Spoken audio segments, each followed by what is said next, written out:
Quer ver a situação na fronteira entre o Paquistão e o Afeganistão normalizada depois que as relações entre os dois países se deterioraram drasticamente nos últimos meses?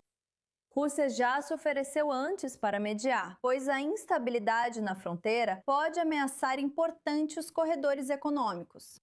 A Rússia continua sendo o único país a reconhecer formalmente o governo do Talibã no Afeganistão. E para discutir isso conosco está nosso correspondente sênior, Owen Altman. Owen, que influência, que interesse e que poder de barganha Moscou realmente tem aqui? Interessante, Bianca. Vários eventos ocorrem simultaneamente. E isso é só parte de algo maior. Enquanto isso ocorre, em uma conferência na Rússia, oficiais russos assinaram um pacto de defesa com o Talibã. A Rússia é o único governo no mundo. O governo russo é o único no mundo que reconhece o Talibã como governo do Afeganistão e está assinando um pacto de defesa visando a uma aliança militar.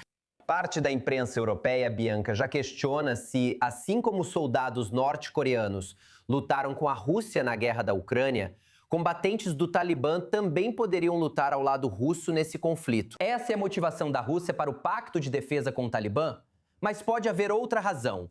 A Rússia sempre viu o Afeganistão como parte de sua esfera de influência ampliada, certo? Fazendo fronteira com a Ásia Central, que faz fronteira com a Rússia, voltando a 1979 com a invasão soviética e a guerra nos anos 80. Isso pode ser uma tentativa da Rússia de conter logo no início a presença do ISIS no Afeganistão e controlá-la para evitar que se espalhe para a Ásia Central e avance para a própria Rússia, como temem oficiais russos. Então, os russos podem querer ajudar o Talibã a tomar o controle do seu próprio território e, especialmente, assumir o controle da parte norte desse território, mais próxima da Ásia Central e onde há presença do ISIS. E para fazer isso, o que poderia ajudar a Rússia? Se não houver guerra entre Paquistão e Talibã e a fronteira estiver calma, Talibã poderá usar melhor os recursos recebidos da Rússia no norte, o que favorece os russos e seus interesses em sua zona de influência ampliada. A guerra entre Paquistão e Talibã segue sem previsão de término. No mês passado, ambos se reuniram em Urumqi, Xinjiang, China, para negociações. Os chineses têm sido ativos na mediação desse conflito, mas não chegaram a um acordo. Os paquistaneses, basicamente, Bianca, estão acusando o Talibã de trabalhar com a Índia. Trabalhar com a Índia para fazer o quê? O Talibã está apoiando grupos militantes islamistas no Paquistão. O TTP é o principal grupo responsável por ataques terroristas dentro do Paquistão. Os paquistaneses dizem que o Talibã está por trás disso. O Talibã diz que não está. E de qualquer forma, eles não conseguem controlar o TTP. E assim, o Paquistão está realizando ataques aéreos e os Estados Unidos estão basicamente dando sinal verde para o Paquistão fazer isso. A Rússia quer intervir para conter o conflito no sul e fazer o Talibã voltar sua atenção para o norte, o que ajudaria a proteger o próprio território russo. Certo, Owen Altman, muito obrigada por explicar isso pra gente.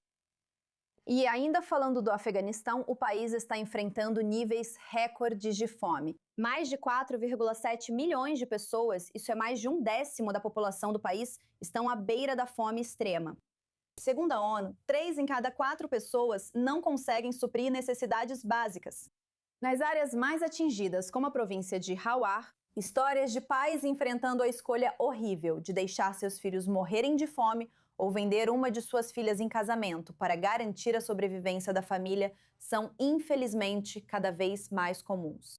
Isso enquanto uma nova lei de casamento restringe ainda mais os direitos e liberdades das meninas e mulheres afegãs. Para falar mais sobre esse assunto, estamos com Victoria Fontan, co-presidente da Aliança pela Educação das Mulheres no Afeganistão. Muito obrigada por estar conosco. Parece que temos duas linhas paralelas aqui. A liderança do Talibã, que restringe sem remorso as liberdades de meninas e mulheres. E, por outro lado, as normas culturais e as realidades de fato no país, com pessoas enfrentando fome severa e sem conseguir se sustentar. Uma combinação perigosa para as meninas no Afeganistão. Estamos vendo um aumento nesses casamentos forçados. Bem, obrigada por me receber e por trazer à tona essa situação terrível. Há sim um aumento. A venda de crianças, a venda de meninas para casamento sempre foi uma prática no Afeganistão. Mas a situação desesperadora enfrentada pelas famílias nas províncias está fazendo com que isso volte a acontecer. Isso se deve ao corte da ajuda internacional que vem acontecendo desde que a nova administração assumiu nos Estados Unidos. Isso teve um impacto tremendo na situação econômica dos afegãos. E claro, isso se deve à falta desastrosa de infraestrutura e políticas do governo Talibã. Que não atendem às necessidades da população. Há um aumento de diferentes flagelos que o país está enfrentando, um aumento, Na criminalidade. e isso é um coquetel perigoso para as famílias que estão tentando sobreviver e viver o dia a dia. E isso não acontece só nas províncias. Isso também acontece em Cabul, onde até mesmo famílias de classe média estão achando difícil viver. Então, uma assistência alimentar adicional e ajuda humanitária evitariam que as famílias vendessem seus filhos ou existe um problema mais profundo por trás disso? É uma questão muito profunda. Claro, isso acontece por causa da falta de compreensão económica das autoridades de facto do Talibã. O país está falhando em todos os níveis. Há pouquíssimas exportações, muito pouca moeda disponível.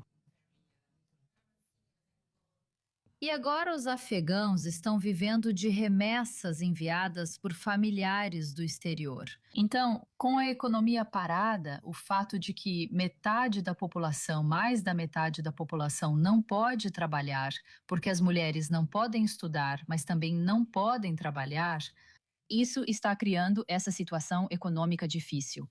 e claro, outros países que têm relações com o Talibã também estão se beneficiando dessa situação económica, estão explorando alguns dos recursos naturais.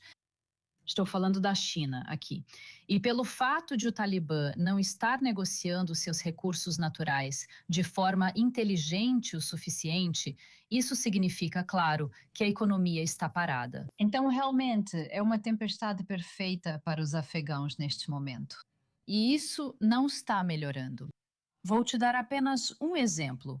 A família de uma de nossas colegas em Cabul ficou sem coisas para vender em casa. E sabe, quero dizer, eles nem têm mais sofá porque venderam todos os móveis que tinham só para conseguir se alimentar. Estamos falando de famílias de classe média em Cabul.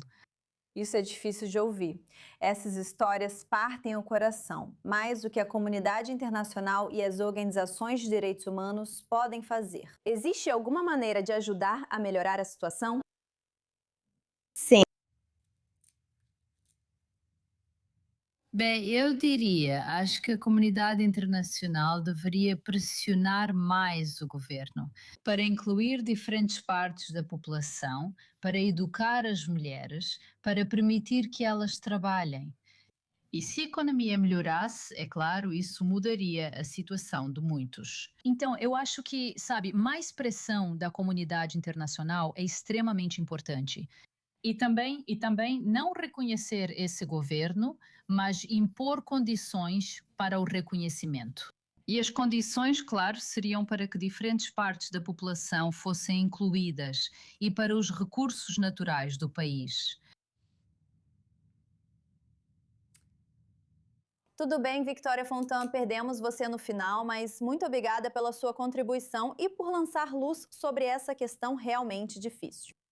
Seguindo em frente, o presidente russo Vladimir Putin esteve hoje em Astana para conversas com o presidente do Cazaquistão, Tokayev, com jatos até pintando a bandeira russa no céu durante a cerimônia de boas-vindas. Mas o grande destaque aqui é a energia. Rússia e Cazaquistão assinaram um acordo para construir a primeira usina nuclear do Cazaquistão. O projeto deve custar cerca de 15 bilhões de dólares, com a Rússia supostamente financiando cerca de 85% por meio de crédito à exportação.